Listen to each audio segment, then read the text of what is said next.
Hey everyone, toshiibeats here, and today I'm driving the 2026 Honda Prelude. I'm on Union Island and I'm going to see what this little Prelude is about. I've seen quite a few reviews about it, talking about how it's pretty much just a hybrid Civic coupe. Is that a bad thing? No, not necessarily, especially when you're still making Civic Si horsepower and more torque than the Si could ever make. So what I'm going to do today, I'm going to put this thing on the island, see what it's like to drive in the 0 to 60, see what it's like to drive in the canyons, and just overall see if the Prelude is actually a sporty hybrid coupe. Alright, first 0 to 60 in this car. Funny enough, say this real quick, if you're trying to shift to first and you don't have your clutch in, it stalls. So keep that in mind when you're actually driving this particular car. Spin is a good bit. 60 in seconds. If this is it, this is not bad. This isn't like breakneck speed here, but I am up to speed fairly quick in this car. Brakes, hard on them, hard on them. Took a second to stop. They're not the best, but they work. Honestly, I gotta say, I'm a little bit more pleasantly surprised than I thought I would be, especially driving this one. This is very stable and it's peppy enough to the point where it doesn't really feel like you're missing anything. This is not going to win races, but do you at least feel like you can merge onto the highway if you had to? Yeah, the power is there for that. From inside the cabin, the car actually doesn't sound so bad. You know, it would be piped in audio in real life, but here on Assetto, the game doesn't do too bad of a job to make this car sound good.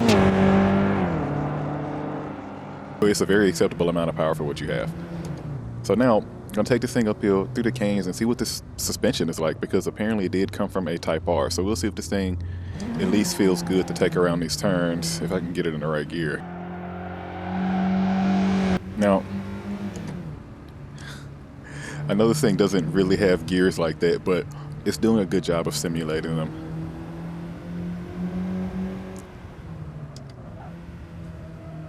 And honestly, trying to take it around the mountains right now, it doesn't feel too bad. For whatever reason, I want to say it feels a little heavy. You can kind of feel it skate through the turns a little bit.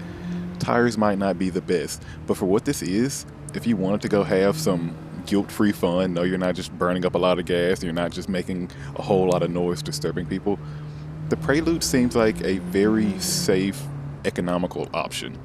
Expensive, but understandable in some aspects, because honestly, coming downhill with this thing, it feels nice. Yeah, regular normal city driving or just normal slow speed turns in the Prelude, they feel good. Honestly, this feels like a place you want to be if you had to choose a new age coupe. You get your comfort, you get your handling, you get your power that you need to merge on, and you get your gas mileage. Like, I get it, it's not a manual, it could be doing a whole lot more, it's still a hybrid, but for what it is, how it is not a bad option if you know what you're trying to get yourself into. Track times will be a little slow, but if you're not trying to win races with this, you're going to be good. This is, once again, this is a car that gives you some of everything that you'd want out of a new age sports car, but not enough to make you feel like you're sacrificing comfort and reliability for something that you may use every now and then, or may use to its full capacity every now and then, because unless you're trekking your sports car or whatever, you're really not getting all of it out of it. So this is the good middle ground, honestly. I'm trying to find something bad to say about this car, but I know what it is, so my brain is like, you can't really fault it for that. But like I said, a little heavy, a little sluggish in the turns, a little understeer. It's not very powerful. It's not, but it does the job. Third gear roll on, coming down the back straight.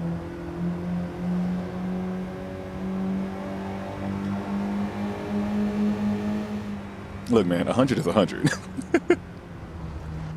This car does it. It's cool.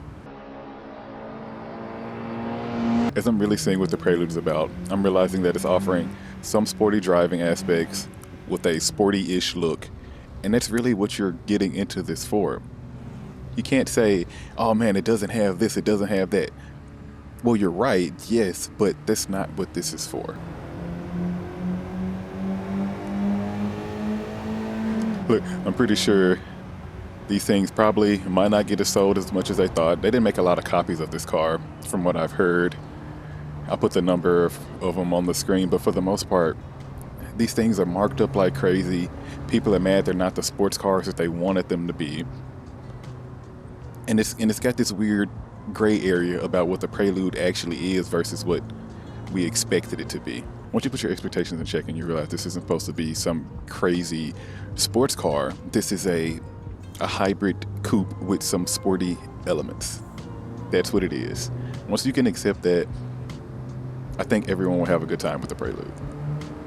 Might just be me, but I do like this little thing. Would I buy one? Not at the price they are now.